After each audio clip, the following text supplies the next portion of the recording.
Հակոբյան, ինչ տեղեկություններ ունեք Մեղրիում տեղի ունեցած ինչ-որ արտակարգ դեպքի մասին, մասնավորապես, որ այրել են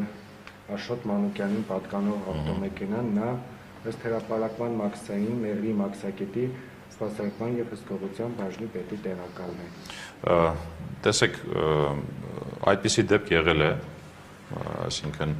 հյուրանոցի բակում, որտեղ որ գործողման ընթացքում բնակվում է տվյալ անձը, եղել է նման դեպք, հաղորդումը ներկայացված է, քննությունը ընթանում է եւ քննության արդյունքներով կպարզվեն դա ինչ որ միտումնավոր այրվել է, թե անսարքության մեքենայի պատճառով է այրվել, այսինքն ես չեմ կարող իմ ասել, թե պատճառը որն է, բայց այս պահին